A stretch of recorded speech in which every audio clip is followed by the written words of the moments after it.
Bom, pessoal, vamos lá? Então, a gente estava terminando de ver a questão da base de Fourier, a gente fez ali a demonstração do produto interno, a gente discutiu um pouco por que ele se dava daquela forma, né? Nós encontramos essa base aqui, EN, né? De S, que nada mais é do que uma onda plana aqui, né? Que a gente chama, né? Exponencial de KN, S sobre raiz de 2L, certo? Lembrando que o nosso KN é igual a NΠ sobre L, certo? Nós vimos que a gente podia fazer uma combinação CN aqui, genérica, do tipo alfa e NS mais beta e N estrela S, certo? Porque esses caras aqui dão os dois elementos linearmente independentes se você considera N maior que zero, certo? A gente calculou o produto interno de CN com CN', e nós encontramos, né, que isso aqui... Deixa eu pegar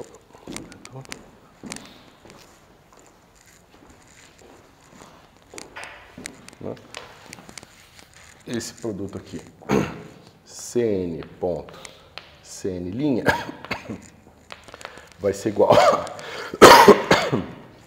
alfa EN mais beta EN estrela, produto interno, alfa EN mais beta EN' estrela, certo? Isso aqui, né, vai ter esse com esse,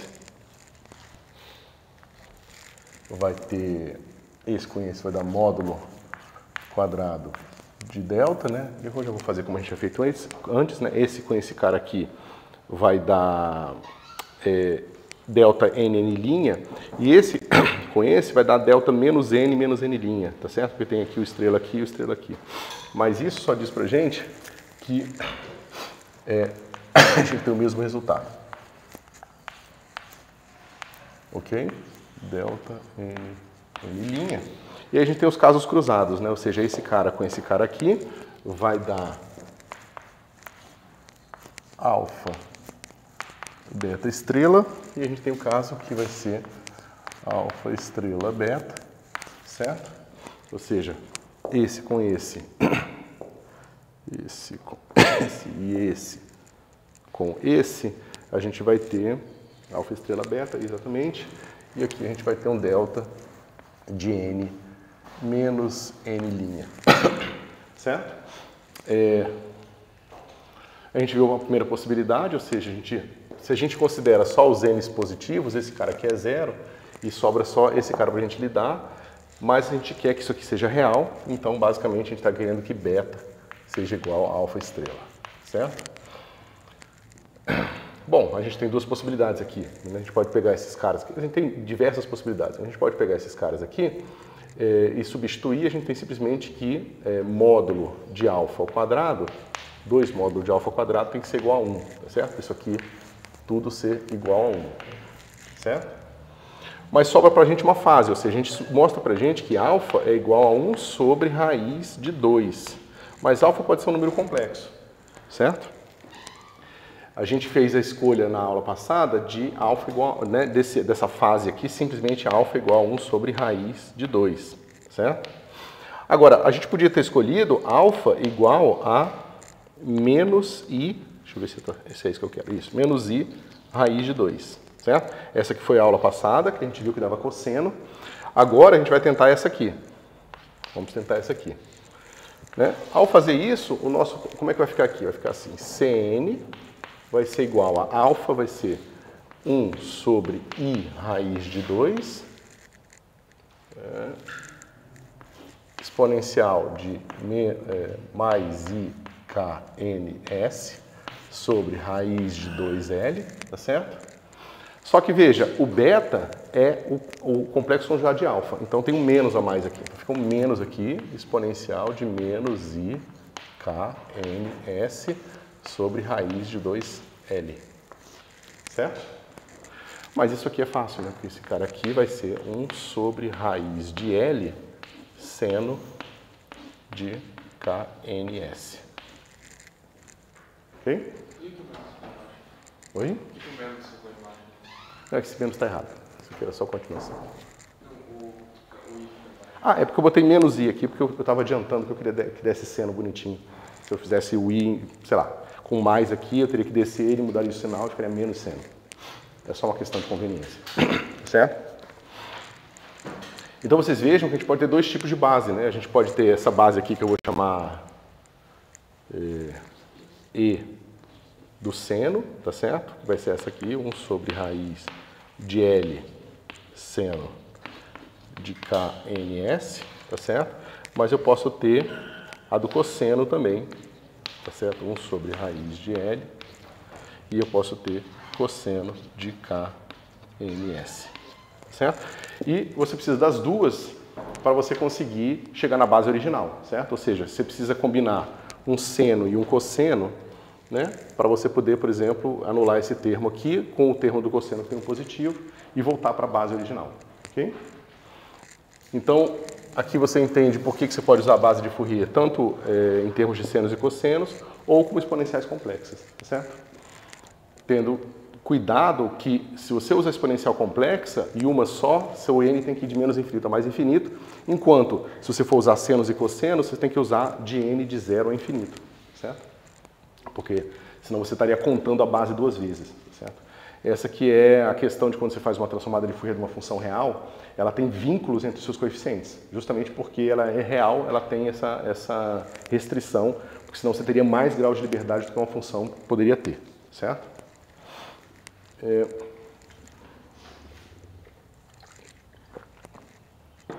Aqui, a gente poderia ter feito uma coisa um pouco mais complicada. Deixa eu ver se vale a pena falar. Ó, você pode escolher alfa como sendo 1 sobre i raiz de 2, certo? Porque o raiz de 2 tem que estar aqui sempre. A fase aqui eu escolho à vontade, então qualquer número que multiplicar com o meu raiz de 2 tem que ser um número complexo de módulo 1. Aqui eu posso fazer assim, exponencial de i π sobre 4. Deixa eu ver se é isso que vai dar o que eu quero. Se eu fizer esse negócio aqui, nesse caso, o meu Cn ele vai ser igual a 1 sobre i raiz de 2. Aí tem um complexo conjugado aqui, vai ficar assim, exponencial de i KNS mais i π sobre 4. Menos, por causa do i embaixo, vai dar um menos aqui, né? E aqui vai ficar exponencial de menos i KNS menos também i π sobre 4. Ok? E aqui eu tenho raiz de 2L, aqui eu tenho raiz de 2L. Aí vocês perguntam, bom, o que eu estou conseguindo com isso aqui? Né, quando você juntar esse negócio aqui, a gente sabe que tem que ser um treco real. Esse meu Cn, nesse caso aqui, eu posso botar um H, e já vou explicar por que eu estou chamando de H, vai ser 1 sobre raiz de L seno de KNS mais π sobre 4. Tá certo? Essa aqui é o que a gente chama de base de Hartley, ok? A vantagem da base de Hartley é que vocês podem ver o seguinte, deixa eu ver. Meu beta está ali, então vai ficar assim, alfa, beta estrela, vai ser igual a 1 sobre i raiz de 2. O beta estrela é igual ao próprio alfa, né? Deixa eu ver. Isso, o beta estrela é o próprio alfa, então vai ficar assim, exponencial de i π sobre 4 ao quadrado, certo? E o meu alfa estrela beta vai ser a mesma coisa, ser 1 sobre menos aqui por causa do complexo conjugado aqui, raiz de 2, exponencial de menos i π sobre 4 ao quadrado. Certo? Deixa eu ver se aqui vai dar certo. Esse cara vai ser menos 1 por causa do i aqui, sobre 2, exponencial de i π sobre 2. Né? E aqui a mesma coisa. Então aqui vai ficar menos 1 sobre 2, exponencial de menos i π sobre 2. Bom, mas quem que é esse cara aqui? I π sobre 2. exponencial de π sobre 2. 0, π sobre 2. Então aqui é i, né? Esse cara é i. Mas esse cara é quanto? Para baixo? Menos i. Menos i. Mais meio aqui? Não, porque tem esse menos aqui ao quadrado vai embora. O i ao quadrado dá menos 1. Né? O i sobe aqui e o i sobe aqui. Tanto faz, né? Eu boto o i em cima aqui e o i em cima aqui. Aqui vai ficar com menos, mas menos ao quadrado vai embora por causa do quadrado aqui, né? Certo? Mas então i dá menos i. Mas olha que interessante, isso significa, isso mostra pra gente que isso aqui é zero. Nesse caso. Tá certo? Então a base de Hartley ela é pouco utilizada, mas ela é extremamente interessante porque com a base de Hartley eu só preciso desse seno, eu não preciso de senos e cossenos, eu só preciso do seno e no meu caso agora o meu n pode ir de menos infinito a mais infinito. Porque lembra, eu usei o meu n positivo para poder me livrar desse termo aqui. Mas agora que eu estou usando uma combinação de alfas e betas, que esse cara aqui vai naturalmente para zero, eu não preciso mais me preocupar com isso. Tá certo?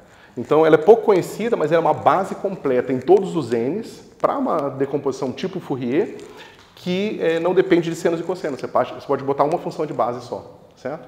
E em diversas situações isso pode ser bastante útil para você. Tá certo? Como eu falei para vocês, tem uma relação com liberdade de calibre e transformações, e grupos de transformações, que são mais apropriadas, né? São mais facilmente associadas às ondas planas, mas se isso não for um problema para você, essa base aqui pode ser bastante mais conveniente. Okay? Bom, ok, isso aqui terminou. Tá certo? Então, esse aqui foi um exemplo de um sistema completo, onde você consegue definir a base, consegue definir um produto interno e mostra que a base é ortonormal para aquele produto interno, certo? Agora vamos brincar um pouco com os polinômios associados de Legendre, né, que nós vimos um pouco atrás, que é justamente para a gente começar a fechar todos os ingredientes necessários para a gente ver os harmônicos esféricos, tá? Para a gente resolver um problema de física bastante interessante, que é o átomo de hidrogênio. Ok, deixa eu só pegar as minhas notas. Okay? Então, a gente vai ver agora com mais detalhes os harmônicos esféricos.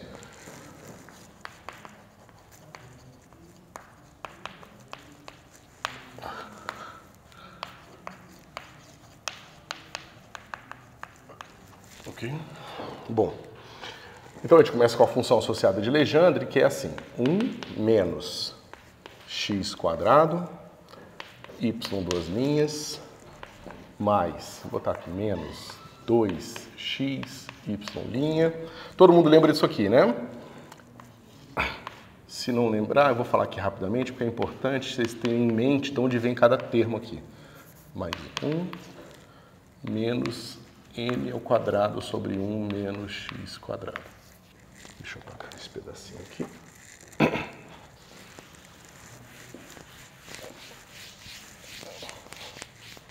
Ok? Y igual a 0. Bom, pessoal, a pergunta é, o ponto x0 igual a 1 continua sendo um ponto singular regular?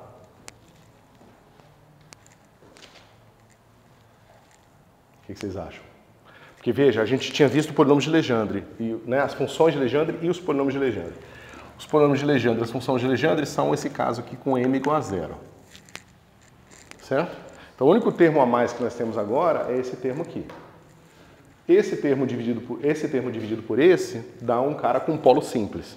E aqui é o máximo que a gente pode ter um polo simples. Então, aqui continua tudo igual. Esse cara, quando eu dividir esse termo aqui, é o que a gente tinha antes, que é um polo simples ainda aqui, tá certo? Só que agora, quando esse cara multiplicar esse aqui no denominador, eu vou ter um polo duplo. Continua sendo um ponto singular regular, porque, né, eu vou ter basicamente 1 menos x quadrado ao quadrado, que eu posso escrever como sendo o quê?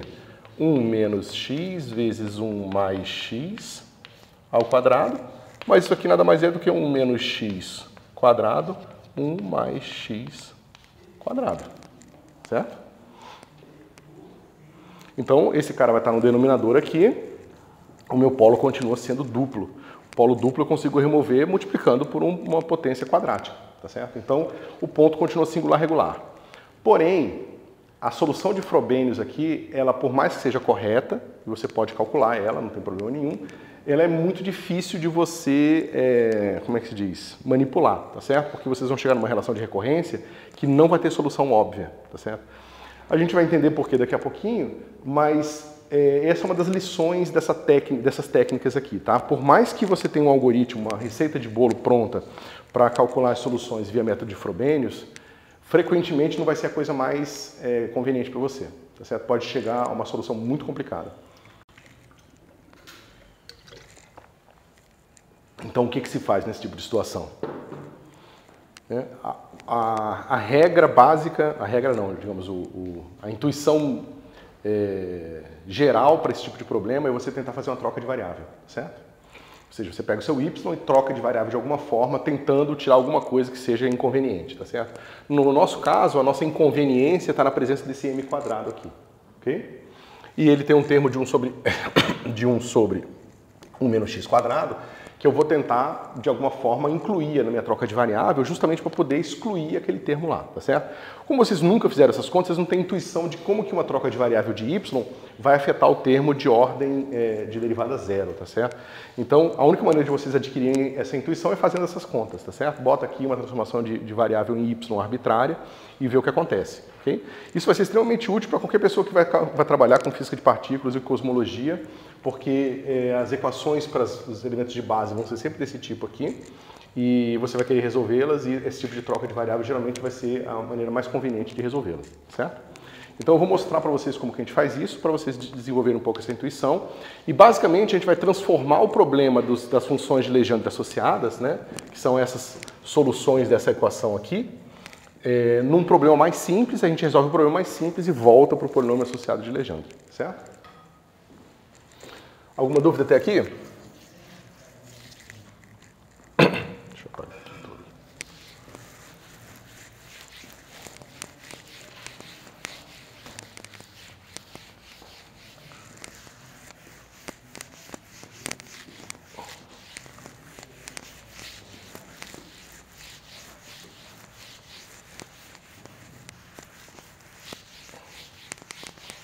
Bom. Então, qual é a troca aqui, pessoal? Eu quero que o meu y ele seja, de certa forma, proporcional a fatores desse tipo aqui, ó. Com a esperança de que quando eu substituir o y com alguma coisa proporcional a isso aqui, eu consiga me remover esse termo aqui, ok? Mas eu não sei ainda como que vai ser esse fator, então o que eu faço aqui é o seguinte, eu ponho 1 menos x quadrado elevado a um lambda, tá certo? E digo que a minha nova variável é u, ok? Eu poderia ter escrito ao contrário, eu poderia ter escrito u igual a y sobre 1 menos x quadrado lambda, tá certo? Tanto faz, né? E agora o que eu preciso fazer é simplesmente substituir esse y na minha equação e ver o que acontece, ok? Então, deixa eu só organizar isso aqui. Como é que fica meu y linha? Tranquilo, né? É lambda 1 menos x quadrado, lambda menos 1. Aí tem a derivada da interna, que vai ser menos 2x, certo? Isso tudo vezes u, mais esse cara aqui, ok? Lambda menos 1 vezes u linha. Ok? Nada demais. A próxima derivada fica um pouco mais chata, mas a gente pode fazer aqui. Como é que vai ser? Eu tenho a primeira derivada desse cara aqui. A única coisa que vai mudar é que vai ter só o menos 2 e não vai ter o 2x, né? Então vai ficar assim, menos 2 lambda, repete 1 menos x quadrado, lambda menos 1, ok? Vezes u. Depois a derivada desse cara aqui. A derivada desse cara aqui, ele multiplica todo mundo que já tinha aqui. Então vai ficar assim, mais... eu já vou botar a derivada da interna que eu tinha aqui, só que eu vou ter outra derivada da interna, então vai ter um quadrado aqui. Eu tinha o lambda, como eu estou derivando aqui mais uma vez, tem o lambda menos 1, ok? Esse cara aqui, como é que ele vai ficar? 1 menos x quadrado, lambda menos 2, tá certo? E tudo isso aqui multiplica u, ok? E o último termo, eu tenho 3 termos, a regra de Leibniz é esse vezes derivada desse vezes os outros dois, derivada desse vezes os outros dois, derivada desse vezes os outros dois, certo? Então aqui vai ser assim, menos 2x, que é o termo que eu tinha aqui, lambda, peraí, derivada aqui, deixa eu ver se eu não perdi, não, tá certinho. Lambda, eu juntei esse cara com esse cara aqui, vai ficar 1 menos x quadrado, lambda menos 1 e u', tá certo? Agora a gente vem derivar esse cara aqui. Bom, a derivada desse cara aqui, ele vai atuar aqui primeiro, por exemplo. Então eu vou ter mais menos 2x, que é a derivada da interna, lambda, e esse cara aqui, 1 menos x quadrado, lambda menos 2, vezes u', tá certo? E você vê que esse termo ficou igual a esse termo aqui. Que é toda vez que você faz uma derivada segunda de um produto, aparece esse termo de duas vezes a derivada do primeiro e a derivada do segundo, certo? Mais o último termo que é a derivada desse cara aqui. Então vai ficar 1 menos x quadrado, lambda menos 1, u', duas linhas. Espera aí que eu fiz alguma besteira aqui. Não fiz besteira nenhuma. É certo, é isso aqui mesmo.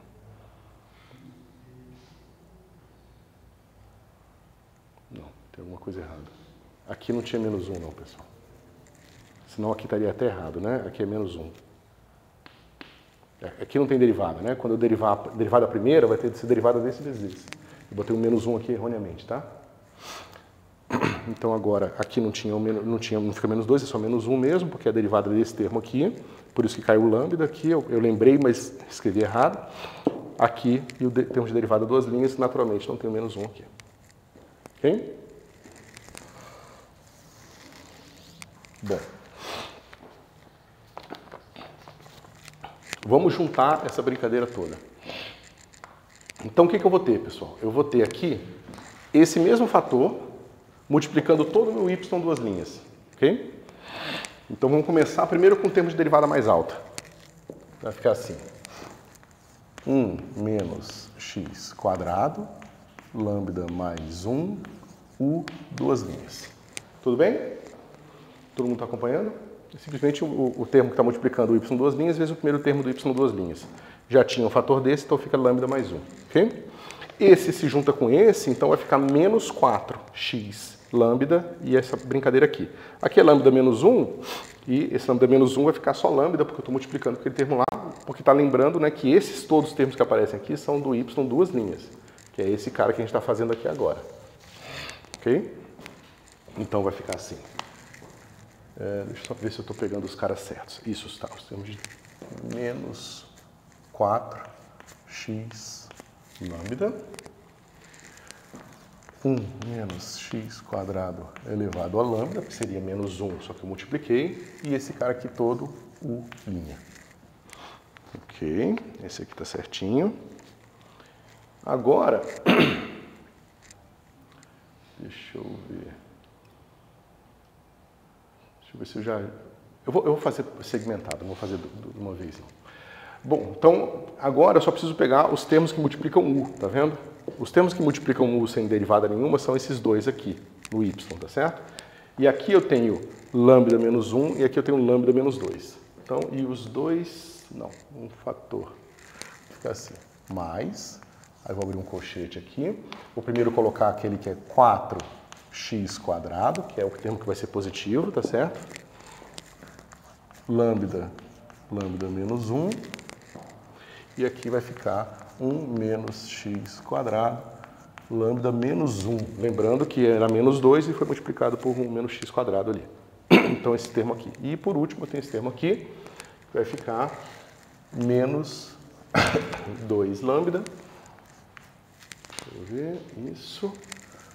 1 menos x quadrado elevado a lambda. Ok? Isso tudo aqui multiplica u. Okay? Mas isso é só o primeiro termo da minha equação, né? Esse é só o termo de y duas linhas vezes 1 menos x quadrado. Okay? O próximo termo é menos x, menos 2x vezes isso aqui.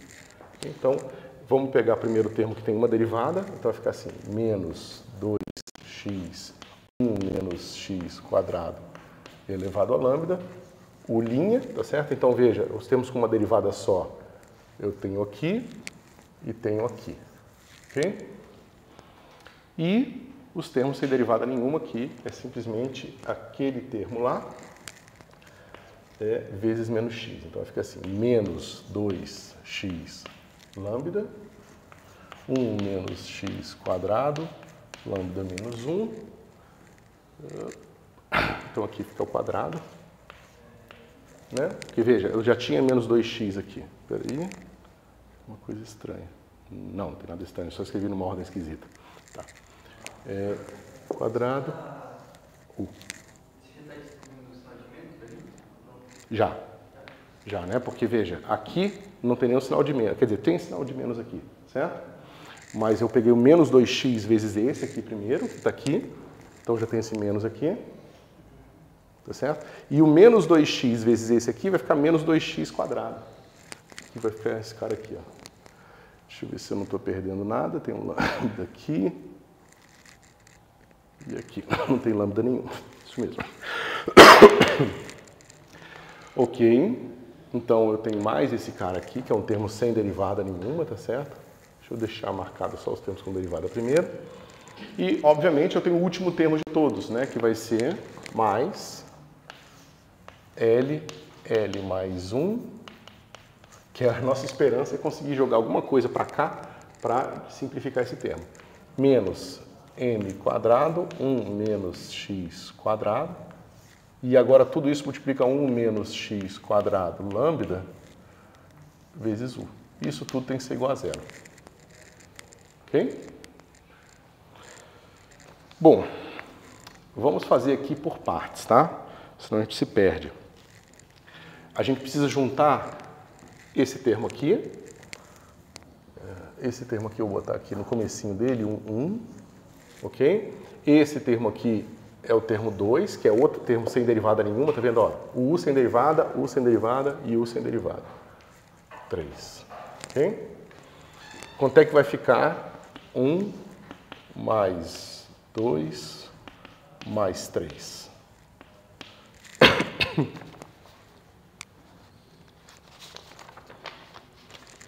Então, vamos lá, vamos abrir um colchete grande. Vamos pegar o mais simples primeiro.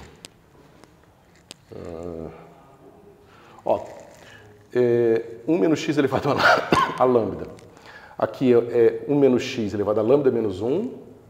E aqui eu tenho as duas coisas, tá certo? Então, eu vou fazer o seguinte, eu vou botar em evidência esse termo aqui. Okay? Então, esse termo vai ficar aqui no final. Tá.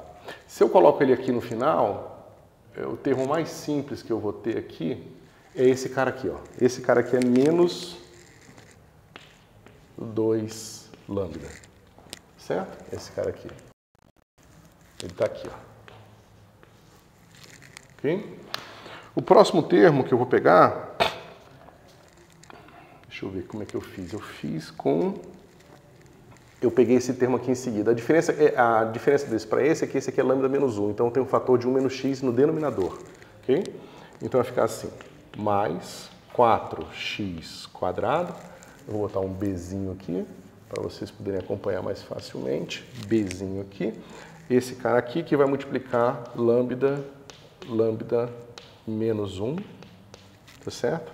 Dividido por 1 menos x quadrado. Ok? O próximo termo... Então, já peguei o A e o B, já foram daqui.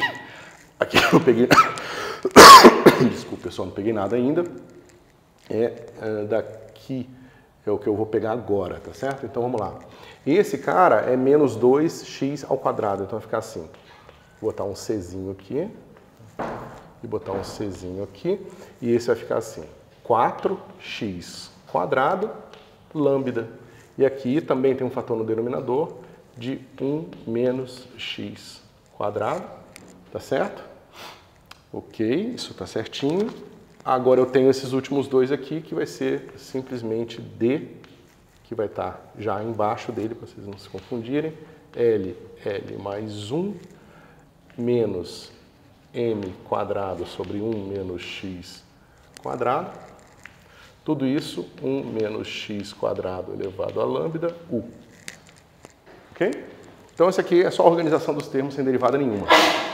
Bom, vamos lá. Dá para ver que tem uma série de simplificações aqui, né? O meu termo c, eu posso, ó, 4x quadrado lambda.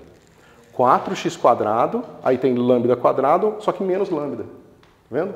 Então, esse cara aqui corta com esse menos 1 aqui. Ok? Maravilha. Então, a gente pode agora simplificar esse termo no colchete e ele vai ficar assim. Deixa eu já ver se eu faço isso. Então, eu já vou botar aqui, ó, esse termo foi embora, mas esse termo e esse termo aqui, eles têm aqui o 1 menos x no denominador, tá certo? Eu vou botar todo mundo no denominador, porque o termo que eu quero me livrar é esse termo aqui. Então, eu vou botar o mínimo múltiplo comum desse e com esse cara aqui, ok? Então, vai ficar assim. Abrir o colchete aqui. Eu vou começar com um termo positivo, porque fica mais fácil de pensar. Vai ficar assim, lambda quadrado vezes 4x quadrado, que é esse termo aqui, certo? O lambda, né, o lambda quadrado menos lambda cortou com esse cara aqui, eu não preciso me preocupar com ele. Tá? Aqui eu vou ter menos m quadrado, que é esse pedacinho aqui, certo? Eu só estou reorganizando. E falta eu botar o menos 2 lambda aqui. Então vai ficar assim, menos 2 lambda, mas esse cara não tem um menos x no denominador, então eu preciso multiplicar por 1 menos x quadrado aqui. E agora eu tenho aqui 1 menos x quadrado, certo? Então eu usei esse termo e usei esse termo aqui. E é claro que sobra para mim mais L mais 1 aqui. Ok? 1 menos x quadrado, lambda, u. Bom, não sei se vocês já viram, mas como é que a gente pode simplificar esse treco aqui?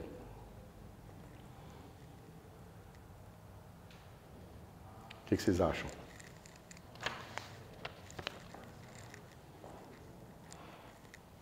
Porque se eu quero me livrar de 1 menos x no denominador, 1 menos x quadrado, o que eu posso fazer aqui? Porque aqui eu já tenho menos x quadrado, aqui é artificial porque eu simplesmente multipliquei em cima e embaixo, se eu dividir de novo vai embora, tá certo? Mas e esse termo aqui? Tem como transformar ele num termo do tipo 1 menos x quadrado? Eu tenho x quadrado aqui, não tenho x quadrado aqui. Aqui eu tenho lambda, aqui eu tenho m, mas o lambda está em aberto. Eu botei ele justamente para poder escolher ele depois e descobrir qual é o bom valor de lambda para eu conseguir cortar os termos corretamente. Mas eu quero o quê? Eu quero que esse termo aqui vá embora. Então eu preciso escolher lambda, ver se vocês concordam comigo. Se eu escolho aqui lambda como sendo m sobre 2, aqui vai ficar m quadrado sobre 4, o 4 corta, e aí vai ficar assim, m quadrado vezes x quadrado menos m quadrado. Mas isso é menos m quadrado que multiplica 1 menos x quadrado, certo? Eu vou escrever ali do outro lado. E aí vai aparecer m quadrado multiplicando isso, e aqui vai aparecer menos m multiplicando esse outro aqui. E aí você vê que as coisas vão sair. E o meu termo que multiplica essa função, sem derivada nenhuma, não vai ter derivadas nele, tá certo? Isso vai ser extremamente importante. Isso é parte do requisito para uma certa função ter uma fórmula de Rodrigues, certo? Mas vamos lá.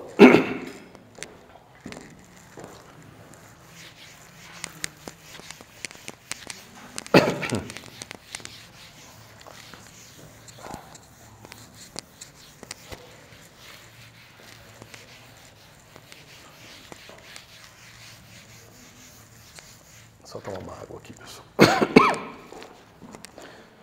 Esse inverno tá terrível.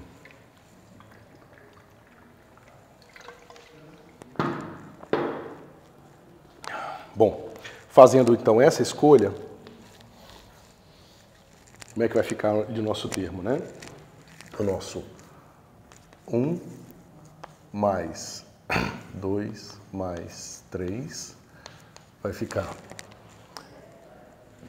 né? Como eu falei para vocês, esse termo vai ficar m ao quadrado sobre 4, e aqui vai ficar menos m quadrado, e aqui menos m, certo? Então vai ficar assim,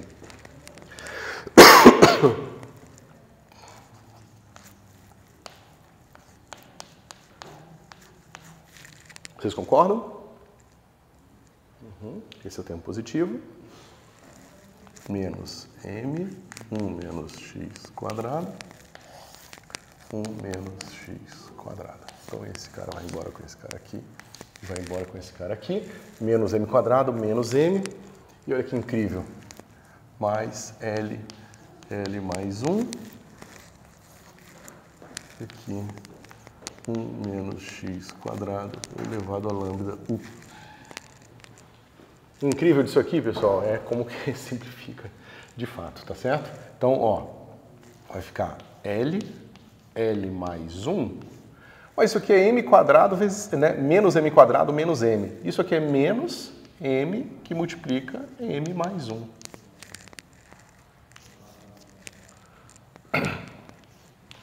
Então, aquele pesadelo que a gente tinha ali atrás se transformou. Aqui eu vou deixar lambda mesmo, por conveniência. O pesadelo que nós tínhamos se transformou nisso aqui. Tá? Naturalmente, que a gente precisa se livrar, a gente precisa ainda escrever os outros termos todos, tá ok? Mas, pelo menos o mais complicado, que foi o termo aqui 1, 2 e 3, já foi embora. Eu só preciso me preocupar com os termos de derivada segunda e os termos de derivada primeira. Ok? Bom, mas veja. Os termos de derivada segunda, eles já estão quase no formato que eu quero, tá certo? Ou seja, tem esse cara aqui, eu quero uma coisa que pareça com as equações dos polinômios de Legendre, mas agora eu tenho esse termo a mais aqui, que é 1 menos x elevado a lambda. Eu simplesmente vou dividir a expressão toda por 1 menos x elevado a lambda, certo? Então vai ficar assim. 1 menos x quadrado, u duas linhas. Ok? Esse é o primeiro termo. Os próximos termos que eu vou usar, que eu vou ter, são esse termo aqui, que ele já tem esse fator que vai embora, e esse aqui que também tem esse fator que vai embora, tá certo? Mas esse aqui vai ficar assim. M sobre 2, então corta o 2 com 4, vai ficar menos xm, e aqui menos 2x, certo? Então vai ficar assim. Menos 2x, 1 mais m, u'. Vocês concordam? Novamente, o meu lambda vai ser m sobre 2. O 2 corta com esse cara aqui, vai ficar menos xm. E aqui menos 2xm e aqui menos 2x. Se eu botar o m e o 1 aqui em evidência, vai ficar 1 mais m, u'. Tá certo? Novamente, eu estou dividindo por esses termos aqui, então não preciso mais colocá-los. Mas acabou. Agora, eu só preciso do meu último termo, que tem esse cara aqui, ó. Então, fica assim. Mais L mais 1 menos m mais 1, ok? U igual a 0. Então, de fato, essa troca de variável simplificou a nossa vida, né? Pelo menos no sentido de que agora, se você olhar para essa expressão, aqui não tem mais nenhum termo dependente de x, tá certo? Todo esse fator aqui é um fator constante, ok? E agora, o que a gente pode fazer para simplificar? Para simplificar não, para resolver. A gente poderia agora tentar usar Frobenius, tá certo?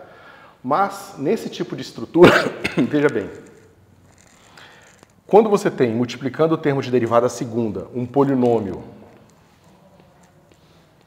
de ordem 2, quando você tem, multiplicando o termo de derivada primeira, um polinômio de ordem 1, e quando você tem, multiplicando o termo de derivada zero, um polinômio de ordem 0, é a situação onde você consegue calcular, usar uma fórmula de Rodrigues, certo? Então, nesse tipo de circunstância, existe digamos, um curto-circuito que você pode dar no problema e resolver direto em termos de fórmula de Rodrigues. Mas cuidado, porque isso vai ser verdade para as soluções polinomiais. Tá certo? Nem sempre você está interessado nas soluções polinomiais. Você pode querer a função completa com a série de potências infinita, tá certo? Mas quando você quer a solução polinomial porque é a função que não é divergente, então você pode simplificar o seu problema usando uma fórmula de Rodrigues. Qual é a ideia da fórmula de Rodrigues? Se esse cara aqui não tem nenhum termo de derivada nele, significa que Por ser um polinômio de ordem 2 e aqui um polinômio de ordem 1, se eu derivar a expressão inteira, o que vai acontecer? Quando a derivada atuar nesse termo, como essa parte aqui é um polinômio de ordem 0, a derivada vai vir só para o u, certo? Não tem regra de Leibniz. Quer dizer, tem, mas isso é uma constante. Esse termo vai se transformar, esse termo aqui vai se transformar em dois, né? Um termo que a derivada atua aqui e o termo que a derivada atua aqui. O termo que a derivada atua aqui modifica esse termo aqui com a derivada segunda aqui, certo? E o termo que a derivada que vai atuar aqui vai ficar um termo de ordem 1, que vai ser igual ao termo que está aqui. Então, toda vez que você derivar a expressão inteira, ela não muda o caráter, né? Quer ver? Vamos fazer uma derivada dessa expressão inteira. Se eu faço uma derivada dela, vai ficar como? A derivada desse cara vezes esse, só que eu vou começar com um termo de mais alta ordem, tá certo?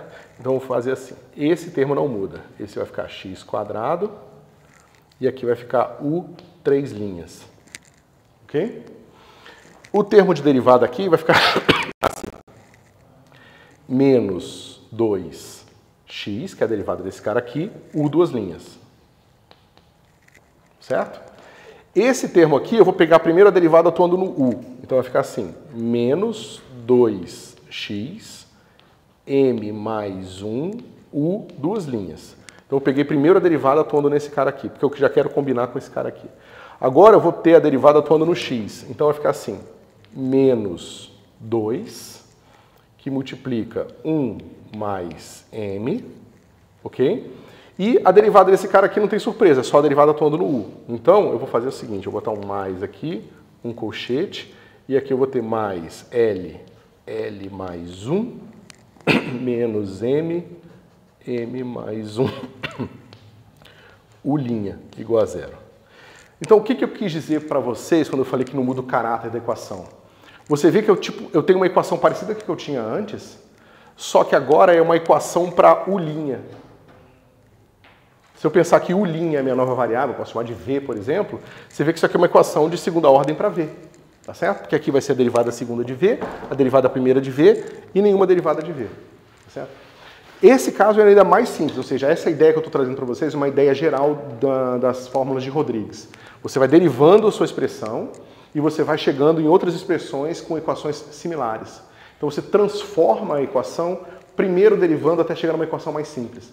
E aí você resolve a mais simples e você sabe que a relação entre uma coisa e outra é simplesmente de derivadas, tá certo? Bom, mas o que a gente viu aqui? A gente viu o seguinte, 1 menos x², u, aí eu vou botar um 1 aqui de derivada 1 duas vezes, tá? Eu estou usando essa notação mista, vocês vão entender por quê, tá?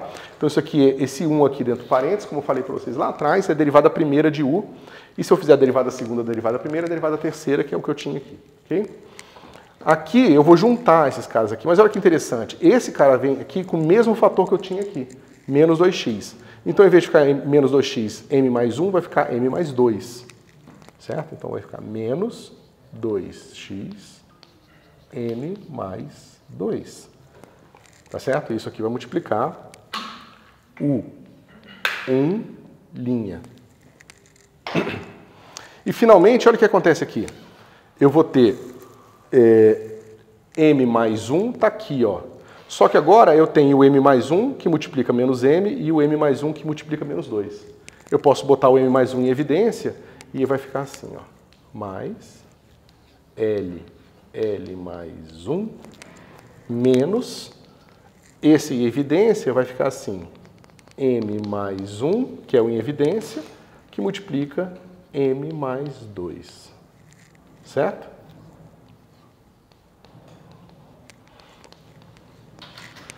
Bom, essas simplificações, essas estruturas aqui parecem bastante misteriosas se você simplesmente olha para essas expressões e parece que elas estão emergindo das expressões, né?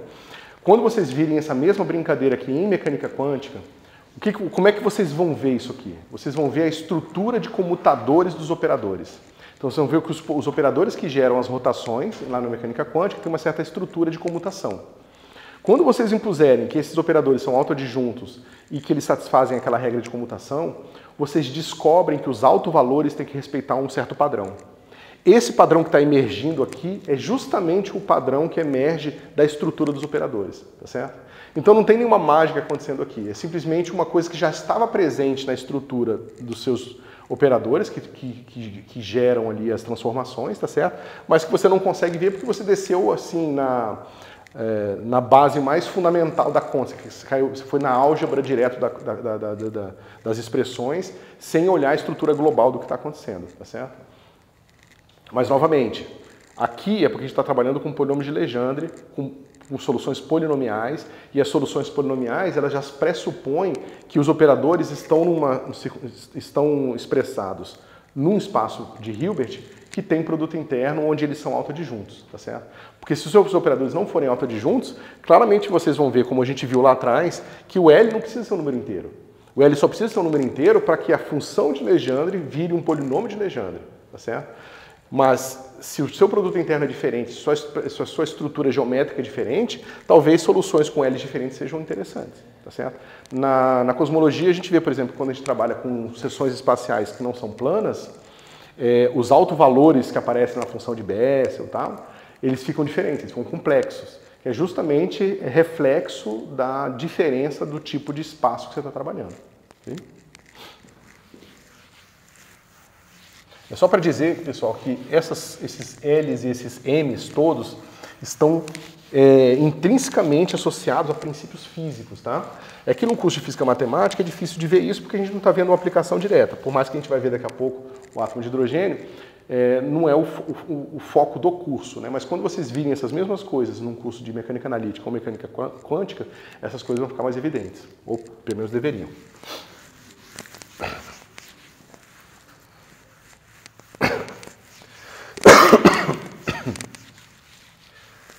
Então, o que eu notei aqui, pessoal?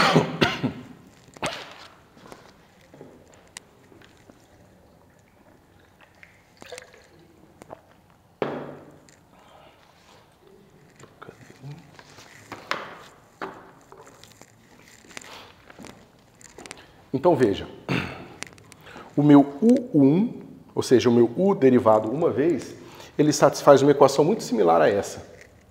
Só que se eu pego essa equação aqui e mudo o M para M mais 1, eu chego nessa equação aqui. A diferença é essa. Aqui é M mais 2, onde aqui era M mais 1. Significa que se eu mandar M como M mais 1, eu chego nessa equação aqui. E aqui é a mesma coisa. Aqui era M mais 1. Se eu trocar M por M mais 1, vai ficar M mais 1, M mais 2. Que é o que eu tenho aqui. Tá certo? Então existe um compromisso aqui entre uma coisa e outra. Ok? Mas o que isso diz pra gente na prática?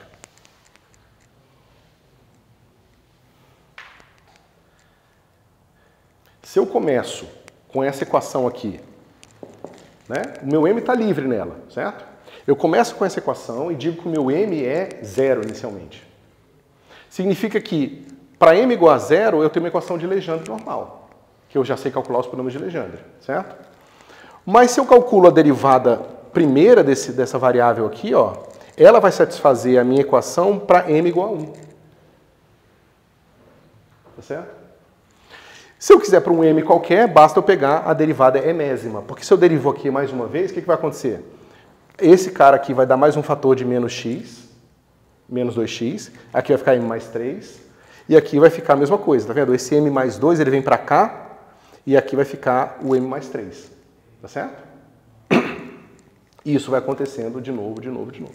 Ou seja, se eu tenho que U satisfaz a equação para M igual a 0, então U é igual a um polinômio de Legendre. Certo? A gente está falando de x. Vocês concordam? Mas então, isso diz para a gente que U1, ele satisfaz aquela equação. O 1 é esse cara aqui. Mas ele satisfaz a equação para M igual a 1. Certo? Ou seja, o M, ele vai ser a derivada enésima de PL dxm, certo? ele satisfaz a nossa equação para m igual a m.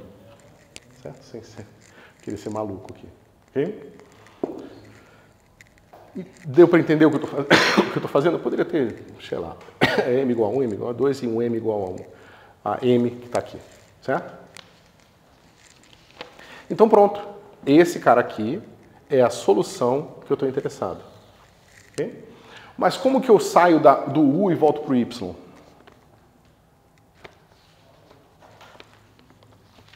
Né? Lembra? Y é igual a 1 menos x ao quadrado elevado a lambda, u.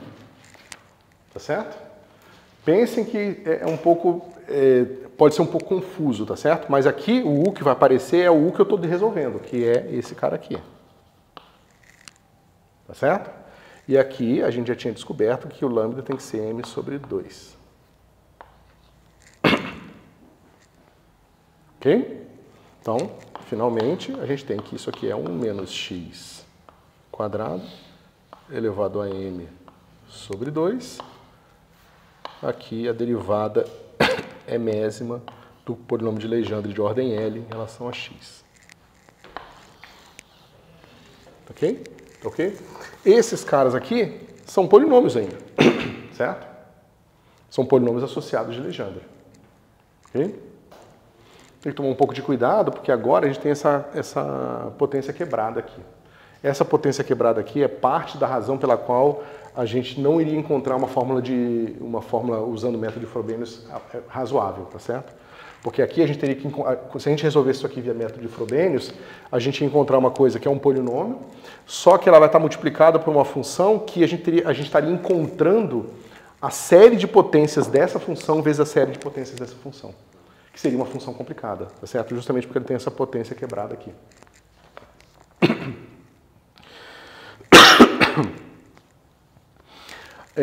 Aqui, pessoal, naturalmente, o meu y eu posso multiplicar por qualquer constante, tá certo?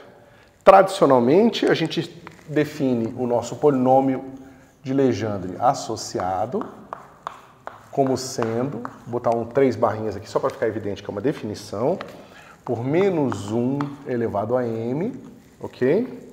Eu já vou explicar por que isso é importante, elevado a 2, m sobre 2, e eu vou botar assim, uma anotação mais evidente, T lambda de x.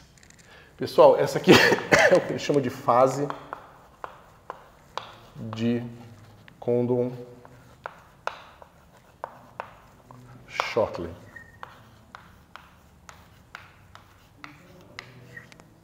Ok? Por isso eu escrevi certo, Shortley, isso. Isso aqui é convenção, pessoal. Se vocês chegarem lá no curso de mecânica quântica, vocês vão ver vão ver como é que é o nome? Os coeficientes de Clebsch-Gordon. São coeficientes que fazem associações entre representações diferentes do grupo de rotação. E a definição dos coeficientes é repleta de convenções, tá certo? Porque toda vez que você vai definir uma função em mecânica quântica, você tem uma liberdade de fase, ok? Então, o problema é que na física, os polinômios de Legendre associados foram usados em diversos contextos diferentes, por áreas diferentes. Em algumas áreas, eles fizeram certas escolhas de fase, em outras áreas, fizeram outras escolhas de fase, tá certo? Por isso que é bom saber que essa fase é uma convenção. Tem lugares da física, eu acho que física atômico-molecular, que não usa essa fase aqui, certo? Mas é uma convenção.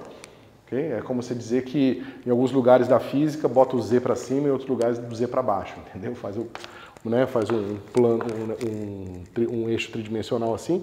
Em alguns lugares o Z é para cá, em alguns lugares o Z é para cá. Ou seja, usa a regra da mão direita ou a regra da mão esquerda, tá certo?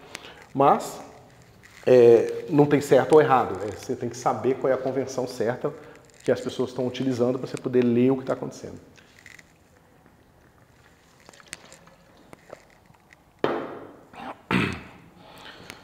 Bom, algumas coisas para a gente pensar aqui. O polinômio de Legendre, esse cara aqui, é um polinômio de que ordem?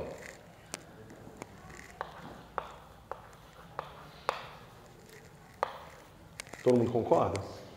Se vocês fizerem aquelas continhas lá, se vocês olharem para a série de potência, vai ter aquele termo do Pockhammer que vai matar a série de potência, e ela mata a série de potência no momento em que ela tem essa ordem L aqui. certo? Então, claramente, de primeira ordem é uma constante, de segunda ordem é linear e assim por diante. O que acontece com as derivadas aqui? Ou seja, o que acontece quando m é maior que L? É zero, certo? Então você vê que o m tem que ser menor que L, ok? Bom, por que isso aqui é importante, pessoal? Quando vocês forem ver mecânica quântica, vocês vão descobrir que esse cara aqui, que é o alto valor da parte angular no plano, né? Lembra, isso aqui veio quando a gente resolveu a equação desse cara aqui, ó. E falou que esse cara aqui é menos m quadrado. Esse m tinha que ser um número inteiro, justamente porque a gente está fazendo a condição de contorno natural, ou seja, tem que ser uma função periódica de período 2π. Então esse cara tem que ser números inteiros. Só que nem todo número inteiro vai satisfazer esse negócio aqui, tá certo? Vai ter os números inteiros menores que L, vão funcionar, mas os maiores que L não vão funcionar, tá certo? E vocês vão descobrir que esse cara aqui, ó, ele vai estar associado ao alto valor do momento angular na direção z. Tá certo? Ou seja, o momento angular do sistema na direção z, ele vai ser dado por esse número aqui. E o L, ele vai ser o momento angular total. Tá certo? Então, por que tem essa restrição aqui? É porque eu simplesmente não posso ter mais momento angular numa direção do que momento angular total. Se meu sistema todo tem momento angular 5, né, L igual a 5, naturalmente eu não posso ter momento angular 6 na direção z. Certo? O que vocês vão ver na mecânica quântica de interessante é que o momento angular é assim, é L vezes L mais 1, tá certo? E o momento angular na direção z é m. Aí você pensa assim, bom, mas então quando eu tenho todo o momento angular possível na direção z, significa que é esse caso aqui, certo? Mas isso aqui é o momento angular total, é o momento angular ao quadrado, é o módulo do momento angular ao quadrado. Então eu vou ter L quadrado mais L. Enquanto na direção z eu vou ter L quadrado. Ou seja, sempre tem mais momento angular total na mecânica quântica do que numa certa direção. Vocês vão descobrir que isso é reflexo do fato de que os operadores de rotação não comutam. Então você não consegue determinar simultaneamente todos os momentos angulares em todas as três direções. Tá certo? Você pode determinar o momento angular total e você pode determinar na direção z, mas você não pode dizer que é um momento angular na direção z e na direção y ao mesmo tempo, porque os operadores não comutam. Tá certo?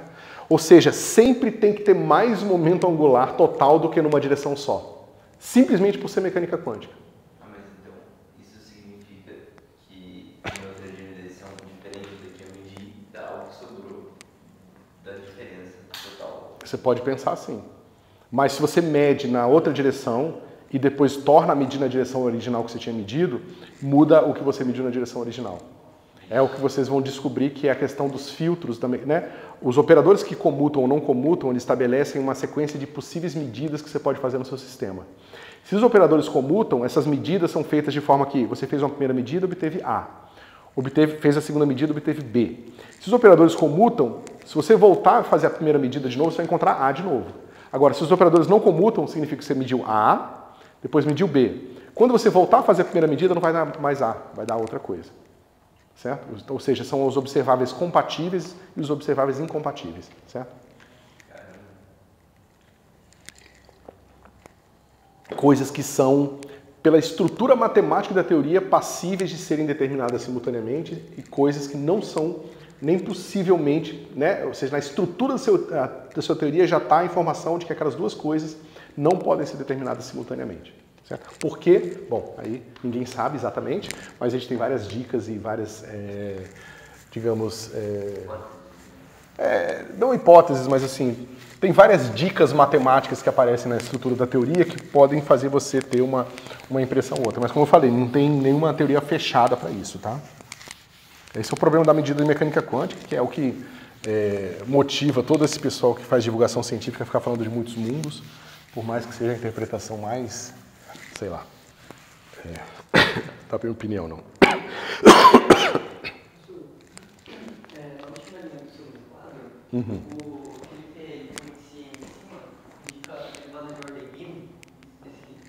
Aqui eu estou usando aquela notação da derivada, tá? Aqui eu estou definindo o polinômio associado de Legendre. Por isso, para não ficar confuso, por isso que eu abandonei essa notação. Que eu nem devia ter colocado, eu acho. Eu devia ter feito aqui assim, direto, para não ficar confuso, sabe? Isso aqui é uma solução qualquer y, tá certo? Uma solução y tem que ser proporcional a isso aqui. Só que qualquer outra função proporcional a isso aqui é também uma solução. Então eu posso multiplicar o meu y por uma fase, eu posso multiplicar o y por uma normalização, que a gente vai ter que fazer eventualmente e tal. Né? E aí a gente define, e é por isso que eu usei essas 3 barrinhas, para uma definição, ou seja, os polinômios associados de Legendre com a fase que nós vamos usar vão ser dados por essa expressão aqui. Certo?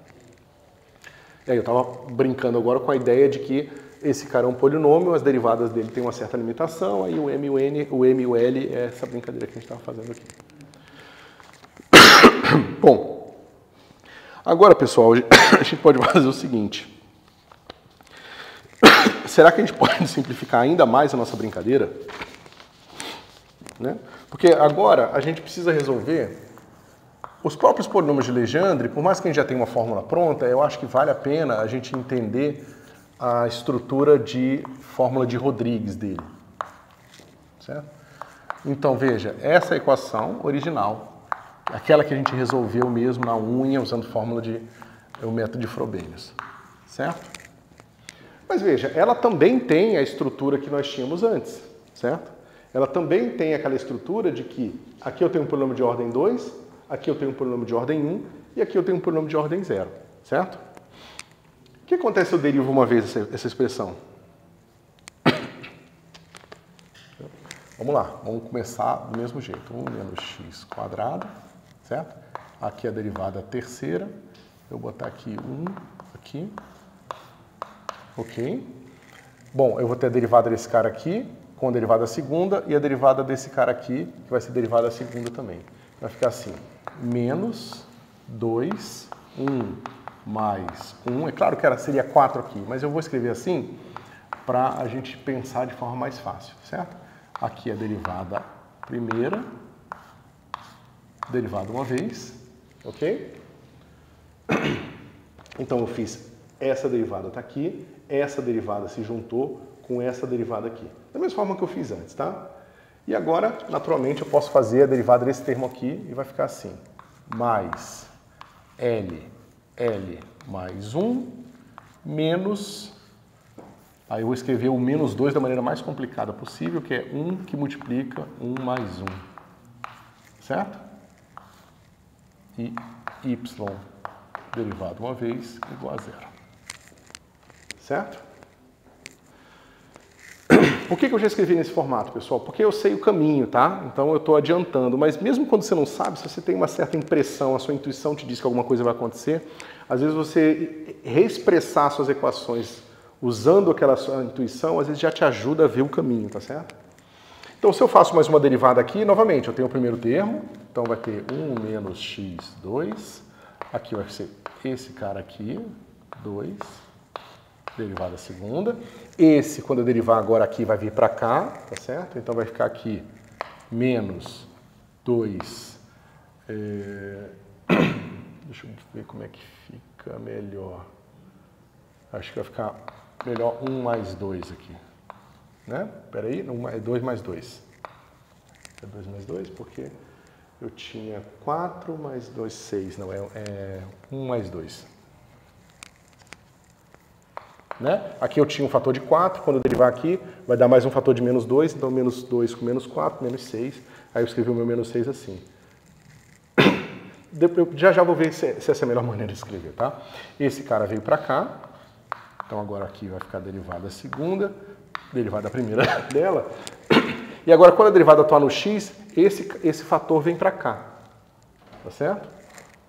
Mas como é que ele vai ficar? Vai ficar assim, L mais 1, deixa eu botar o colchete para ficar melhor. L mais 1, e agora eu tenho assim, ó, menos 2, 1 mais 1.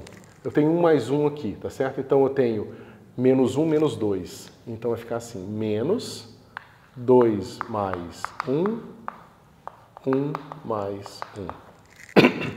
Tá certo? Aí esse 1 mais 1 eu já escrevo como sendo 2. Ok? E aqui o meu y derivado 2 vezes igual a 0. Isso. Aqui eu posso botar 2 mais 1 aqui. que eu estou fazendo isso, pessoal? Só para vocês verem que isso aqui continua, tá vendo? Esse cara com a derivada 2, ele é como se tivesse aqui um 2 vezes 2 mais 1, certo? Quando tem derivada 0, é o que eu tinha antes, tá certo? Tá vendo? Eu não tenho termo nenhum aqui. 0 vezes 0 mais 1 é 0, certo? Então seria o primeiro termo. O cara que está derivado uma vez, ele tem 1 vezes 1 mais 1. O cara que tem derivado 2 é 2 vezes 2 mais 1. Quando eu fizer mais um cara desse aqui, vai vir mais um cara lá, vai ficar mais 3 e assim por diante. A coisa continua, né? Certo? Ou seja, eu posso fazer o seguinte, 1 menos x quadrado, y derivado é n vezes, derivada segunda, menos, deixa eu ver, peraí, isso aqui, deixa eu ver se eu vou errar.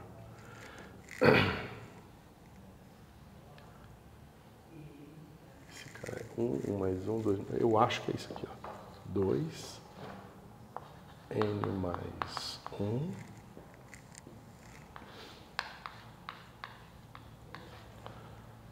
aqui é n, ok, mais L vezes L mais 1, menos N, N mais 1. Y derivado N vezes igual a 0. Tá certo, pessoal? Deixa eu só ver se eu não errei aqui. Eu já tenho aqui mais fácil, né? Deixa eu só me...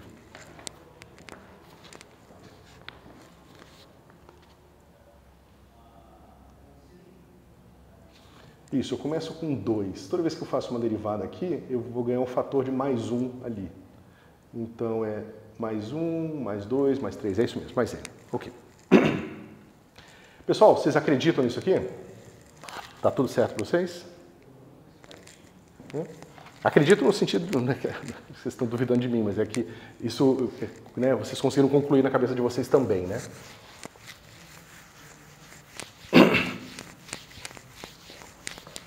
O que eu posso fazer, então, para resolver o meu problema do próprio polinômio de Legendre? Como é que eu posso fazer uma fórmula parecida com essa aqui, ó?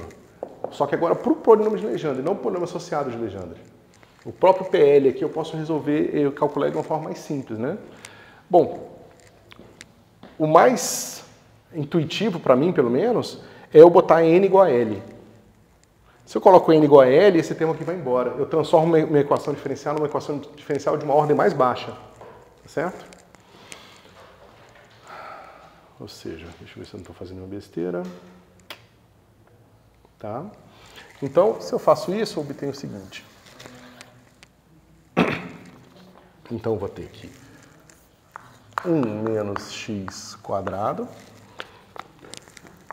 y, L, duas linhas, mais, ou melhor, menos 2, L mais 1, y, L, linha, é igual a 0. Certo? Opa, faltou o x. Menos 2x. Esse lado esquerdo da equação é o PL? Oi? Esse lado esquerdo é o PL? Não, isso é a derivada elésima dele. Né? Tá vendo? O cara que satisfaz essa equação aqui é o PL. Uma das soluções, a solução dessa EDO é o PL. Isso. No y, né, é o PL. Quer dizer, uma possível solução quando você exige que a função não seja, né, a solução não seja divergente, tem as condições de contorno e assim por diante. Mas como é que eu posso resolver essa equação aqui agora?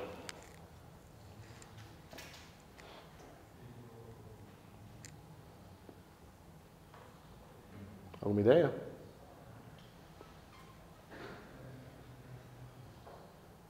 Ó, vou fazer assim, ó. Esse cara vai ficar aqui. Y, L, derivada segunda, vai ser igual a 2x dividido por 1 menos x quadrado. E aqui vai ficar assim. L mais 1, y, L'. O que mais eu posso fazer aqui? O que eu posso perceber aqui? Ó.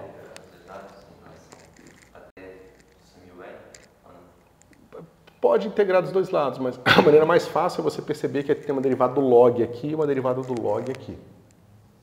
Vê se vocês concordam comigo. Logaritmo natural de YL mais 1 linha é igual a isso sobre isso. Vocês conseguem ver ou querem que eu faça?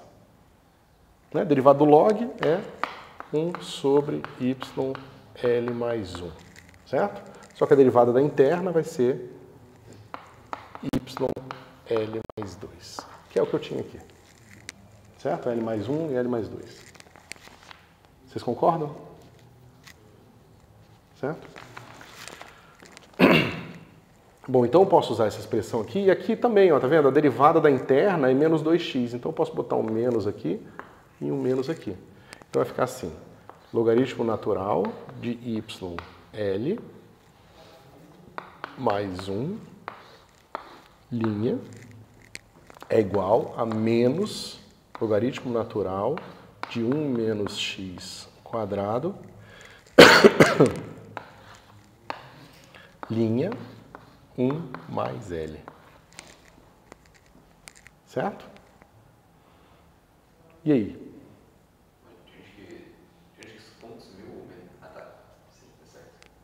Certo?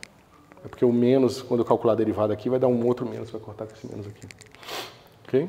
Bom, mas agora está fácil, né? A gente tem o seguinte, ó. Logaritmo natural de YL mais 1 vai ser igual a uma derivada total aqui, ó.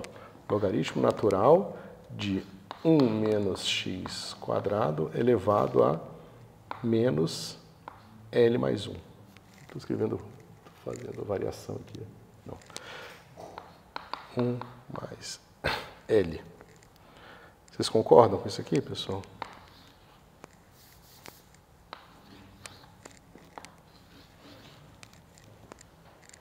Eu boto a derivada aqui, ó.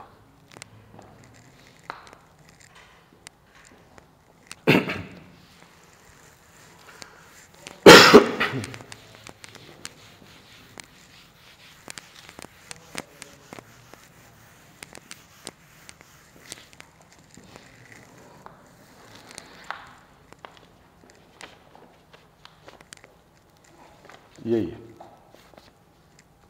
Espera um pouquinho. Espera um pouquinho, tem alguma coisa errada aqui.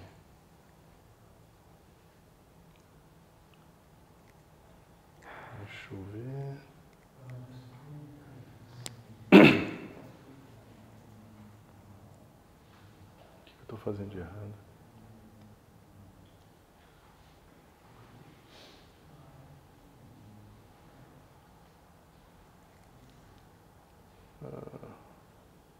Não. Tá, então a gente tem o seguinte, logaritmo natural de YL mais 1 vai ser igual a esse cara aqui, logaritmo natural de 1 menos x quadrado 1 mais L, tá certo? Mais uma constante. Todo mundo concorda? Certo? Ou seja, se eu integro dos dois lados aqui, ó, vai dar uma integral mais uma constante, integral mais uma constante, eu boto as constantes todas juntas e boto dessa forma aqui, certo? Mas isso diz para mim o quê? Que y L mais 1 vai ser igual a uma certa constante aqui, uma normalização qualquer, vou chamar de A. Exponencial desse negócio aqui vai ficar dividido por 1 menos x ao quadrado elevado a L mais 1.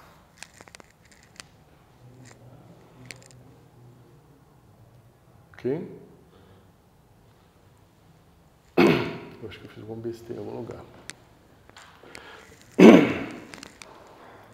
Pessoal, tem um detalhezinho aqui que eu acho que eu fiz errado. Eu vou conferir minhas contas, tá certo? Mas vamos fazer. Eu vou terminar a fórmula de Rodrigues na próxima aula. Vamos seguir em frente aqui. E aí depois eu mostro para vocês, tá? Porque eu acho que eu estou sentindo que tem uma coisa errada aqui. Então, por que a gente vai precisar usar essa brincadeira toda, né? Então, a gente vai usar os polinômios associados de Legendre e os polinômios de Legendre para definir os harmônicos esféricos, que vão aparecer como parte das funções de base para a gente escrever os nossos problemas de física, né? Em particular, a gente vai resolver, um problema que a gente vai resolver em seguida, é esse problema aqui, ou seja, você tem a equação de Schrödinger. Essa equação de Schrödinger já é para os elementos de base, tá certo? O que eu quero dizer com isso? A gente está falando de funções de base e está falando de espaços vetoriais, e vocês vão descobrir que a equação de Schrödinger é para essa coisa chamada função de onda, certo? O que a gente chama de função de onda, ela não é nada mais do que as componentes, tá certo, de um vetor de estado, certo? Então, lá em mecânica quântica, vocês vão descobrir que existe uma coisa chamada vetor de estado, psi, certo? Esse vetor de estado, ele habita um espaço de Hilbert, e esse espaço de Hilbert nada vai ser do que um espaço de funções com uma norma, tá certo? Então, aquilo que a gente estava discutindo ali no espaço de Fourier é exatamente o exemplo mais simples possível do espaço de Hilbert, tá certo? Aquelas funções que a gente viu agora há pouco, elas fornecem uma base num espaço de Hilbert desses caras aqui, ok? E quando vocês forem trabalhar com mecânica quântica, basicamente vocês vão trabalhar com essas funções de onda aqui, ou se vocês tiverem um curso com essa parte um pouco mais avançada, vocês vão trabalhar com os vetores de estado, tá certo? A relação entre os dois é simples, você tem que a base das posições, né, pode projetar um vetor de estado no tempo t, tá certo? É muito importante vocês saberem que o t aparece aqui e o x aparece aqui, certo? Ou seja, o vetor de estado muda no tempo, tá certo? Mas a base, ela é constante, pelo menos na formulação de Schrödinger, ok? Se vocês virem a formulação de Heisenberg, o t sai daqui e vem para cá. Okay? Mas, bom, esse aqui é só o setup do que a gente vai fazer. E por que eu estou mostrando isso para vocês, pessoal? Porque aquela equação tem uma solução óbvia.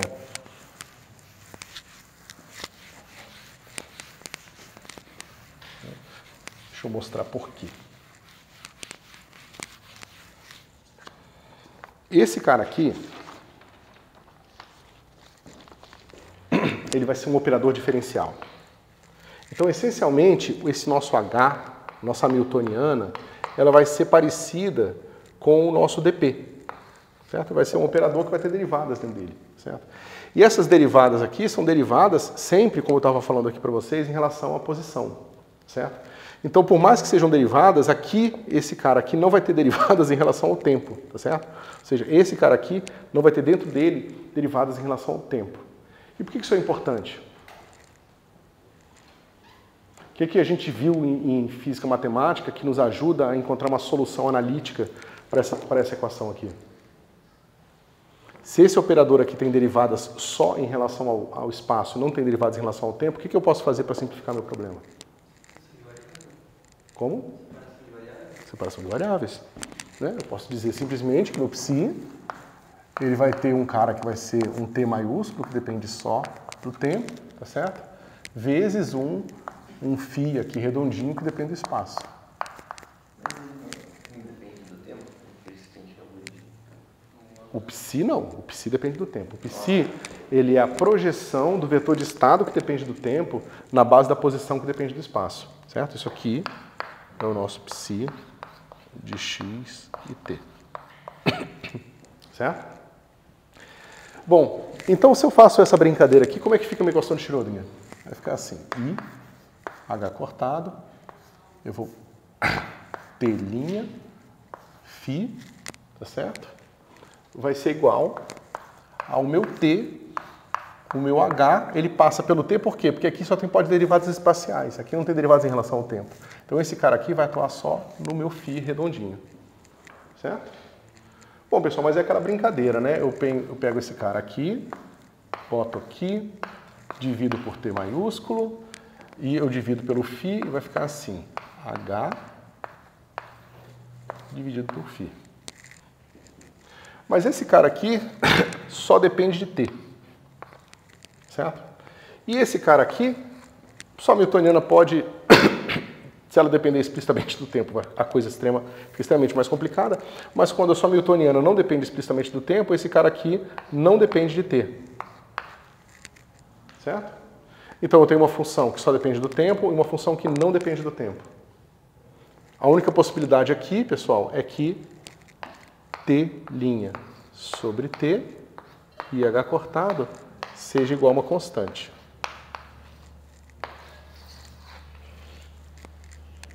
Certo? Então já é a aplicação direta do método de separação de variáveis para a equação de Schrödinger. Ok? Quando vocês forem ver isso no contexto da mecânica quântica, vocês vão ver que, além da estrutura de separação de variáveis que a gente pode aplicar aqui, você sabe que esse cara aqui é um operador autoadjunto e, portanto, ele vai ter só autovalores reais. Tá certo? Então, essa constante de separação que a gente está vendo aqui, ela tem que ser uma constante real. Ok?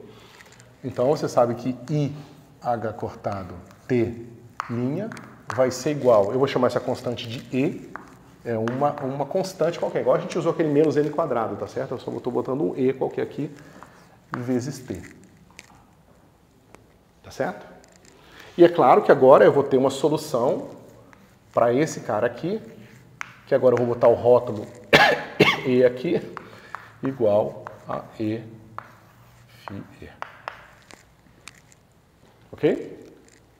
Então, meu problema se reduziu em resolver essas duas equações aqui. A equação de cima, qual é a solução dela?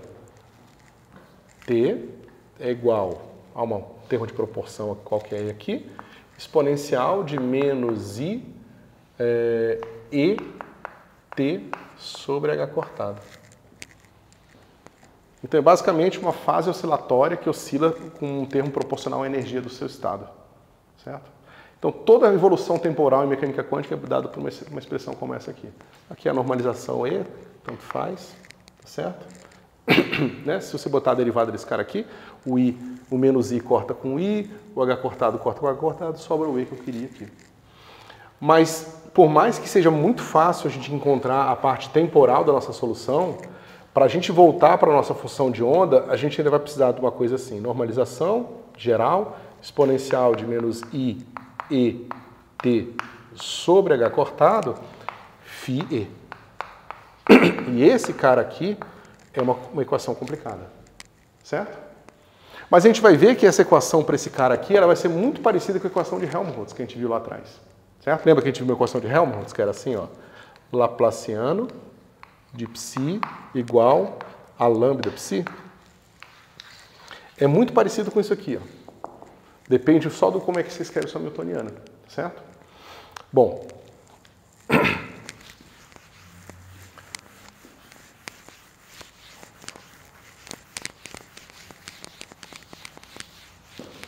Pessoal, vocês já viram alguma coisa disso aqui ou é a primeira vez que vocês estão vendo?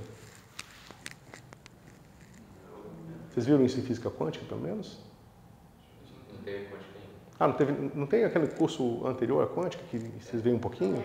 Moderno? A gente está entrando agora no conteúdo. Ah, tá.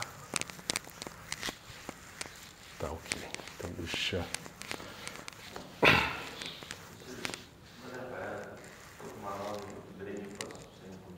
Pode, claro, cara.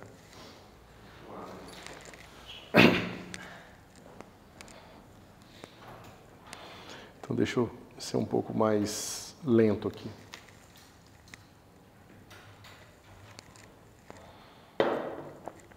Então, pessoal, vocês já viram mecânica analítica, pelo menos? A gente está tendo a matéria. É no segundo semestre. Mas em mecânica geral, vocês viram o formalismo lagrangiano e newtoniano?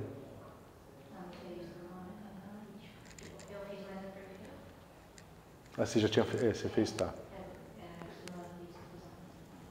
Tá joia. Então... Bom, deixa eu ver como é que eu posso introduzir isso aqui, então. Bom, na mecânica geral, vocês veem o quê? Só física newtoniana mesmo? Assim, só F igual a MA? Ou vocês veem alguma coisa de formalismo variacional? Não? Tá. Bom, então basicamente, vocês sabem que a gente descreve um sistema físico com uma posição e uma velocidade. Certo? Então eu acho que é uma coisa que fica bastante evidente. Quando você faz uma construção de mecânica clássica, você vai ver que seus estados são definidos pela posição e a velocidade de uma partícula, tá certo? Eu imagino que vocês tenham visto também que a gente tem uma outra quantidade muito especial que a gente chama de momento linear, que vai ser simplesmente a massa vezes a velocidade da partícula, tá certo? Essa quantidade é conservada, mas a introdução dela é feita muito à mão, tá certo? Essa quantidade, ela aparece naturalmente quando você estuda o seu sistema no formalismo hamiltoniano, tá certo? O formalismo hamiltoniano é o formalismo que você troca as variáveis de x e v para, você sai de x e v e vai para x e p, tá certo? Aqui, quando você está trabalhando com o momento linear, é muito simples você ver que eu posso trocar v por p. Na verdade, é uma trivialidade, tá certo? Em geral, não vai ser tão simples assim, mas você sempre vai ser capaz de trocar v por p. Na verdade, toda a parte mais interessante da física aparece quando existem dificuldades em trocar v por p, porque significa geralmente que você está caindo numa teoria de calibre, tá certo? Ou seja, existe uma indeterminação entre o momento do sistema e as velocidades do sistema, ok? Por que eu estou falando isso para vocês, pessoal? Porque, basicamente, o que acontece quando você examina a evolução temporal do sistema? Você pode pensar que o seu sistema está começando, está num certo tempo t, e você pode associar ele a um outro tempo qualquer. Como é que você faz isso? Usando a série de Taylor, certo? Então, o próximo termo que você vai ter aqui vai ser assim, ó, dx dt calculado em t0 vezes t menos t0. Certo? Só que, se o seu sistema for complicado, a sua velocidade também pode variar no tempo, né? Então, você vai ter uma coisa aqui, v de t vai ser igual a x v de t0, tá certo? E aqui, olha que interessante, vai aparecer dv dt de t0, t menos t0. Então, assim, pelo menos para um tempo t próximo o suficiente de t0, o seu sistema fica determinado se você conhece esse cara aqui e esse cara aqui, ok? Mas as equações de Newton te dão exatamente isso, ou seja, isso aqui nada mais é do que o V0, o V de t0, ok? Que é parte das condições iniciais, e esse cara aqui é a sua f calculado em x de t0. Tá certo? A derivada da velocidade vai estar proporcional à força, porque vai ser a aceleração. Claro que tem aqui a força sobre massa, se você quiser. Ok? Então, esse cara vai ser determinado pela posição e esse cara vai ser determinado pela velocidade inicial. Tá vendo que tem uma coisa interessante? A força que depende da posição causa uma modificação na velocidade e a velocidade causa uma modificação na posição. É uma relação de variáveis que são conjugadas, são canonicamente conjugadas, tá certo? Isso aqui, pessoal, é absolutamente geral. Toda teoria de segunda ordem vai ter essa característica aqui, certo? Isso está associado a uma coisa que a gente chama de geometria simplética, que habita esse espaço aqui, ok? Eu estou falando todas essas coisas, mas vocês vão ver isso tudo com detalhes no curso de mecânica analítica e mecânica quântica. Mas como eu quero introduzir esse operador aqui, que é justamente o operador que vai aparecer no átomo de hidrogênio, eu preciso pelo menos dar alguns elementos para vocês não ficarem totalmente perdidos no que está acontecendo, tá certo? Então eu estou só tentando estimular a mente de vocês, para vocês terem as primeiras vezes visto essas palavras, essas coisas, para que quando vocês virem isso num curso, vocês entendam melhor e vocês já vão saber lidar pelo menos com a parte de física matemática associada a elas, certo? Então eu tenho essa coisa cíclica, Posição modificada pela velocidade, velocidade modificada pela posição, e uma coisa afeta a outra, certo? Isso se expressa na mecânica analítica com os parênteses de Poisson. Ou seja, você encontra um certo produto, e agora vocês já viram física matemática o suficiente para não se assustarem com a introdução de produtos, tá certo? Então esse cara aqui é um produto bilinear, você pode colocar uma função qualquer de x e p aqui e uma função qualquer de x e p aqui. E basicamente, quando você coloca x aqui e p aqui, esse cara aqui dá 1. Tá certo? Isso aqui é o que a gente chama de parênteses de Poisson. Tá certo? Poisson.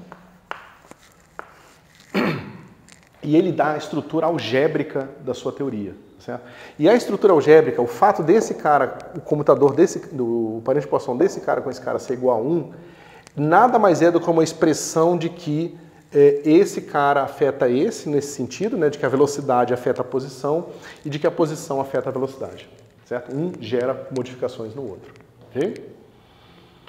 A regra de quantização do Dirac é basicamente, né, você sabe, para você saber mecânica quântica, basta você saber que o parente de Poisson ele é transformado no comutador dos operadores. E em vez de você ter 1 aqui, qualquer coisa que você tivesse aqui anteriormente tem que ser multiplicado por IH cortado. Certo? Novamente, isso, pessoal, é uma coisa que ninguém sabe por quê, tá? Não tem nem explicação que eu possa dar para vocês. A gente sabe que, digamos, a receita de bolo da quantização é a promoção do parênteses de Poisson para o comutador. Agora, por que que a gente faz isso aqui? Não se sabe. É um axioma da mecânica quântica, tá certo? Ok, mas veja, eu quero que esses operadores aqui, eles vão ter que atuar no espaço de funções, ou seja, esse cara aqui, ele vai pegar uma função de x, né, e vai levar numa outra função aqui, sei lá, g de x. Certo?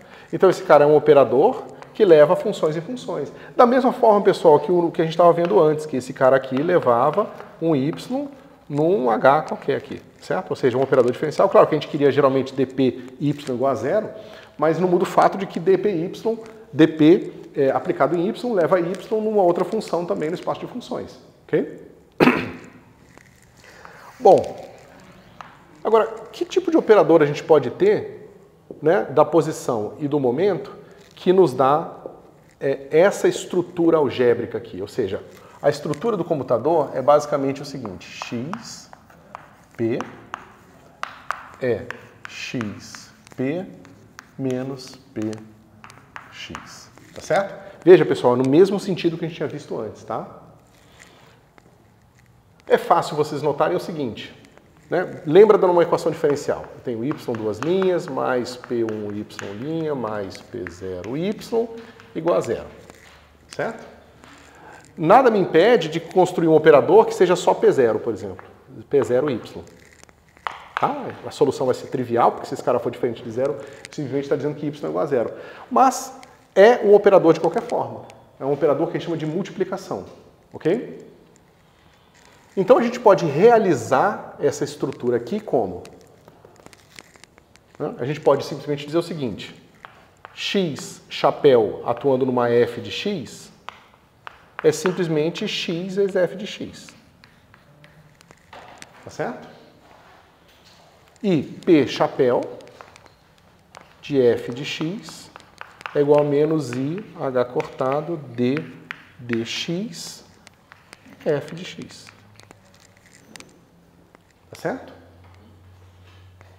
Eu estou tirando isso da cartola, tá? Num curso bom de mecânica quântica, vocês vão ver por que que isso é uma possibilidade. Tá certo? Existem várias representações da álgebra dos seus observáveis na mecânica quântica que não é essa aqui. Tá certo? Essa é uma possibilidade, mas é a possibilidade clássica que todo mundo usa praticamente sempre. Tá certo? Aquilo ali faz sentido, pessoal? Vamos lá. X, P, atuando em F, vai ser como? Vai ser assim, ó. X, P, atuando em F, menos P, X, atuando em F. O primeiro termo vai ficar assim, ó. X, chapéu, atuando em menos IH cortado, del F, del X, certo? Esse aqui eu vou fazer depois, e aqui vai ficar assim, P chapéu, X chapéu com F é X vezes F. Certo? Se eu aplico aqui agora, esse é o operador multiplicação, então ele pega uma função qualquer de X e multiplica por X, vai ficar assim, menos IH cortado X, del F, del X, e esse cara aqui ele vai ser assim, ó, menos IH cortado, né? Vai ter um menos com menos, vai ficar mais IH cortado, d dx de x vezes f. Certo? Aqui, usando a regra de Leibniz, eu tenho a derivada desse vezes esse, que a gente vai guardar, só que a gente tem a derivada atuando no f, que dá igual a esse termo aqui. Então, só sobra o quê? Sobra só a derivada desse cara aqui. Vai ficar IH cortado vezes f. Mas veja, isso aqui é comutador de x e p numa f qualquer, eu não escolhi nenhuma propriedade especial para minha f, é IH cortado vezes a mesma f, que é o operador em identidade. Né? Multiplicar f por um número é identidade. Certo? Então, essa escolha algébrica aqui, por que eu digo que é algébrica? Porque eu estou dando simplesmente uma escolha para a representação dos operadores para que eles satisfaçam uma certa álgebra. Certo? Aqui é a álgebra dos comutadores. E a álgebra dos comutadores na mecânica quântica segue a álgebra dos parentes de Poisson na mecânica clássica, que está associada à maneira que o seu sistema se transforma quando o tempo passa. Certo? Então é tudo muito bem conhecido, que a gente não entende por quê. A gente não entende exatamente por que a representação na mecânica quântica tem que ser dada por esses operadores aqui e não por funções clássicas. Tá certo? Esse é o passo desconhecido. Mas isso aqui a gente entende bem, é geometria simplética. Se pegar a parte da matemática, os caras estão há 100 anos mexendo com isso aqui, sabem tudo sobre esse tipo de geometria, tá certo? E uma vez que a gente chega nos espaços das funções, pessoal, é o que a gente está trabalhando desde o começo do curso, tá certo? Pega uma função, expande em série de Taylor, calcula soluções, espaços completos de soluções e tal. É mecânica quântica, é basicamente o que a gente viu até agora, tá certo? E a gente acabou de ver que tem essa representação aqui dos operadores. Okay? Então, ou seja, eu posso representar os operadores e eles vão satisfazer a álgebra correta. Ok. Por que eu estou falando tudo isso, pessoal? Porque como é que vai ser a energia total do meu sistema? Energia do meu sistema, eu vou botar o H aqui, para a gente não confundir, é P ao quadrado sobre 2M, tá certo? E eu quero resolver o quê? Eu quero resolver o sistema do átomo de hidrogênio. Então, eu tenho mais o potencial eletrostático aqui. Ok? Só que o potencial eletrostático, ele depende de R. R vai vir com o operador posição. E o operador posição é um operador multiplicação. Ele simplesmente vai ser o raio mesmo, aquele raio que vocês estão acostumados. Um vetorzinho, né, o módulo do vetor posição, que te dá a distância para a origem, onde eu vou botar o meu próton, que vai ser o cara que vai atrair o meu elétron. Certo? Então, isso aqui, todo mundo concorda, imagino que é a energia do meu sistema. A surpresa talvez venha no fato de que eu tenho agora P, escalar P, que é o meu P quadrado, sobre 2M. Só que veja, se o meu P ali é ddx, significa que o meu PY é ddy e o meu PZ é ddz. Mas isso aqui, pessoal, vai ser o seguinte, isso aqui vai ser menos h cortado ao quadrado, porque o P está ao quadrado, então menos i ao quadrado vai dar menos 1. Então vai ficar menos 1 aqui, h cortado ao quadrado, laplaciano, sobre 2m. Certo? Novamente, pessoal, a Hamiltoniana construída com produto interno, e o produto interno vem da geometria euclidiana. Tá certo? Esse ponto vem porque o P está em coordenadas cartesianas, então a geometria euclidiana está aqui, a geometria euclidiana está aqui e naturalmente ela aparece como o único operador possível de segunda ordem. Tá certo? Não é surpresa que o laplaciano é um quadrado e não é surpresa que a energia cinética é um quadrado também. Está tudo associado à nossa construção da teoria. Não tem aqui nenhum mistério nesses caras. Certo? Até agora o único mistério que a gente viu é esse cara aqui. Tá certo? Porque a gente não sabe exatamente por que os estados físicos precisam ser descritos por uma função de onda e não mais como uma posição no espaço de fase. Ok? Opa, caramba. Pessoal, desculpa, passei um pouquinho. Oi? Não, é 10 horas mesmo.